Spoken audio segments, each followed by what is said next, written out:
I do feel for this year, for those of you starting school, starting new work environment, starting new career paths, I do feel that there is going to be a major steep learning curves coming in for you, and it can feel very uncomfortable. And you might feel a little bit displaced because I know that you're ruled by the air element, and when something doesn't make sense to you in a rational way, it can be a little bit frustrating. Okay, so once again, the whole concept of verbalizing how you feel, asking questions, not being afraid that, of asking silly questions. If you don't understand something, ask multiple people because people might have, different ways of explaining the same concept. So you want to cover all your bases. And when it's important, like a job, like school, you don't want to let opportunities to ask questions slip you by. Um, Oftentimes, in a classroom setting, for example, a lot of people are wondering the same things, but they don't ask the question until one person asks it, and everyone is like chiming in conjunction that, oh, yeah, I was thinking the same thing. So it's one of those situations, and I feel that you are not alone in this. Okay, so the steep learning curve can be mitigated by asking the right questions, asking from multiple sources so that you have a way to move forward so that they don't become overwhelming or daunting. So those are the two main messages coming through for you, and take heed. I feel that they will help you navigate the energies for 2016. So let's talk about the quarters. So the first quarter, January, February, March. I definitely feel that when it comes to a relationship situation, a lot of you have moved on from, like, broken up with a recent relationship partner, and I do feel as well that they're leaving your life, and I do sense as well this is the first instance where, if you still care about the other person, if they have never given you a proper goodbye, if they've never really properly explained themselves, it's really important, once again, ask those questions, because I feel like someone is leaving your life without an explanation, and you deserve to know. You deserve to have that closure for yourself. So don't be afraid to ask the question. I do feel that there is a relationship that has been innately unbalanced, where one person was doing all the giving and the other person was being taken for granted. Okay, so it's just one of those things where someone quietly leaves in the middle of the night, and then you just you text them and then you don't hear from them. So it can play out for you or it can play out for the other person, but I do feel either way that the relationship itself was left like hanging. So it never officially ended. So if that is a passive aggressive way of ending things, be courteous as well. If this is you walking away, then you need to answer the other person, and you need to tell them that, okay, this is why I'm walking away. So, getting those answers would bring closure to the relationship, and both parties can then move on and learn from their past mistakes so that they can become, better relationship partners. So that's something I feel would be very conducive for you. If you approach the failed relationship in that mindset instead, it's going to be much better for you. For a lot of you, there might be a little bit of a financial worry.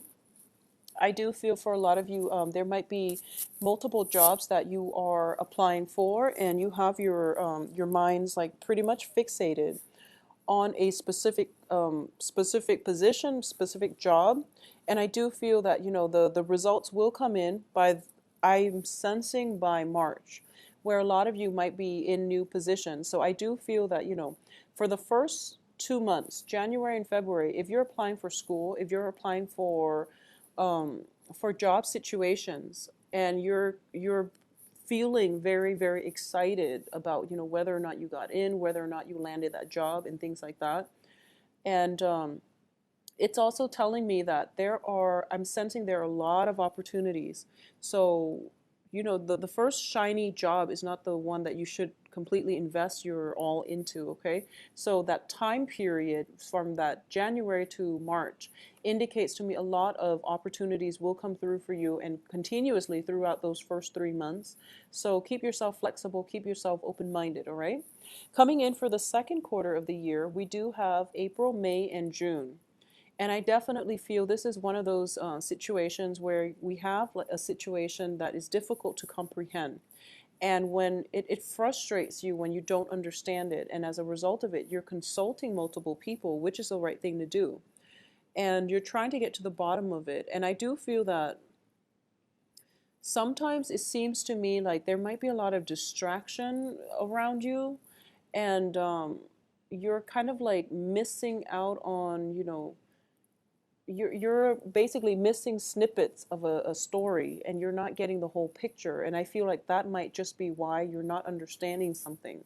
So when you're in a training seminar, for example, try to stay focused, keep yourself vigilant and alert.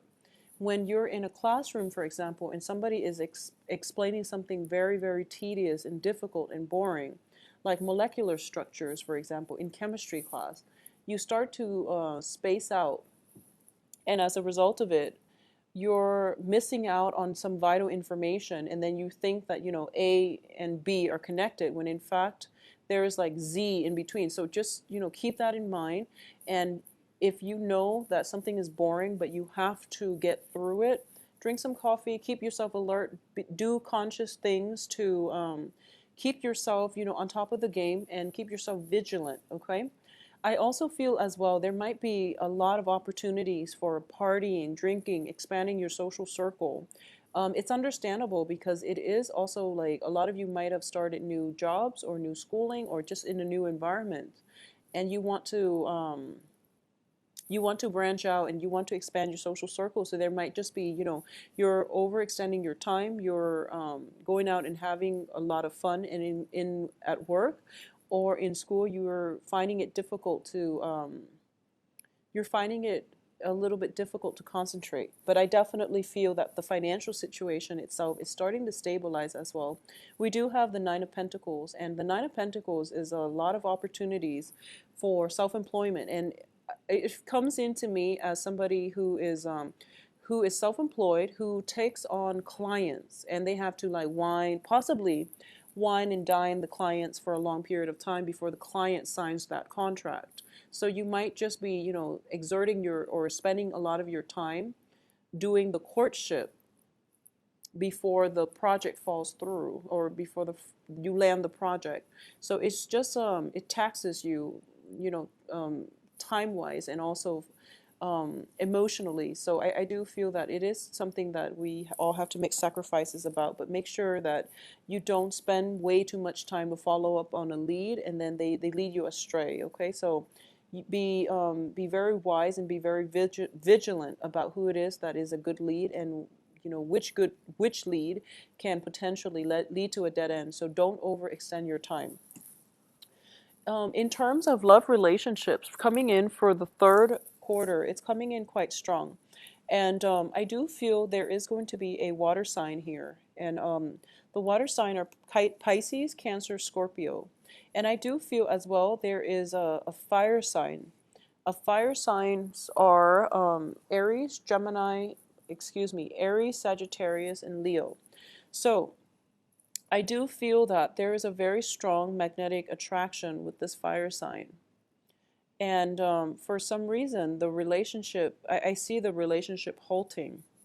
And I feel like it halted because of financial consideration. So it could be because, that person is somebody that you work with. It could be because they have to move away for another job. So there's some kind of like start and stop energy. And I do sense as well that, in a period of like 3-4 months, they come back and then you rekindle the relationship. But then there's also that question that comes up about, where have you been? Who have you been with for all these months? And vice versa is coming in from both parties. So I do feel that it is a really good relationship, and it's coming through as something that it can bring about jealousies, and it can bring about miscommunications already. So there's strong attraction and there's a very strong emotional connection. And this is just something that you're going to have to keep in mind when you try to do this long-term, long-distance relationship, because all of these insecurities within, all of these fragile spots are going to come up again and again for reexamination. And all of our insecurities tend to come up when it's a long distance relationship and we don't know where our partner is. And it flows both ways too. So there is a potential here for a relationship. And I do feel it might be long distance, or it might just be non-committal, but then it becomes something a little bit more. So it has the potential to go to the next level. But I definitely feel overcoming the initial, I guess, like bumps in the road would be important for the longevity of this relationship. I also feel, like I said, it's a lot of you might be, socially dating, where you're coming from like a fire sign and then you're seeing a water sign. And I want you to be a little bit careful with this water sign, because I do sense like more of a threesome type of energy with this water sign rather than the fire sign. And I'm getting as well that there is something here that you're not seeing the whole picture of. So possibly, they've got a wife and kids, something like that. There's something here. There's something to be said about the way they live their life, the things that they do for a living. Not that anybody is judging, but there's something that is kind of kept hidden. And it's hidden for a purpose. So if you are asking them questions and all of a sudden they change the topic, or there are specific topics that they're very like guarded or even evasive about, those are warning signs. So those are the red flags that you really need to keep an eye out for. Keep things very simple, okay? So going back to the initial message, say what is on your mind, and don't be afraid of sounding silly. You really need to get the answers that you need, because they do affect your life, on a very philosophical level as well. And they do affect the progression of your life. So it's really important to demand these questions. Now, coming in for the third quarter of the year, this is going to be October, November, and December. This is when your income generating potential can be very, very good. Okay, I feel like this is like what the year culminates to. We do have the Ten of Pentacles here, which indicates a very, very stable family structure. It's also a card about financial prosperity and even material prosperity in every way. So I feel that for a lot of you, this is something that, settling down, putting down roots, and having a stable relationship might not be something that was in the back of your mind. But I do feel at this point, you're looking at this ideal image and you're thinking to yourself, I see value in that. I see value in generational wealth. I see value in stability and roots and things like that. So you might be hesitant, or you might be receptive, you might be receptive to this whole idea.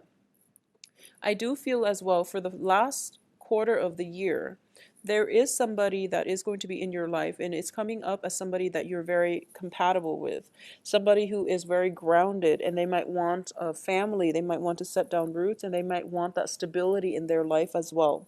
So just approach this situation carefully, because I do feel that they are a lot more relationship oriented, and they might just be looking for the one to marry, and without much discretion. So they might be, I feel like they might be older than you, and they feel to me like they might be someone who's on the prowl for that long-term committed relationship and marriage, because they do want roots and they don't want to go through the dating process. So it's sort of like they want the easy way out, and you might want to be careful about this person. I do feel they are well-meaning though, and I do see that they are also very, very attracted to your financial wealth. Not that they're, going out there looking for rich people to date or anything like that, but I do feel that you have a sense of stability about you, and because of it, they are very attracted to you. There's a sense of competence about you, and like I said, throughout the year, it has been a major, a series of learning curves where you're learning the ropes. You could be starting a new job, you could be starting school, you could be training other people, and there are the training manuals or the things that you have to work through yourselves as well. So it's showing me that there are many, many things to learn. Like you're learning the ropes, and at the end of this year, you are coming to, that top of that slope where you can start to launch yourself, okay? So for those of you who are thinking about self-employment, for example, there will be opportunities for you through the second quarter of the year, but I feel like it comes with a lot of preparation. So, all that learning curve, all the self-help books, all those study guides, of what it takes to be an entrepreneur, how to run a business, all of those things are being brought up for reexamination to help you in the process of becoming an entrepreneur and to become self-employed. So it's a steep learning curve, but by the end of this year, I feel like you're just going to take off and launch from it. And with it comes with, like, a whole year's accumulated knowledge so that you can do your job and do it very, very well.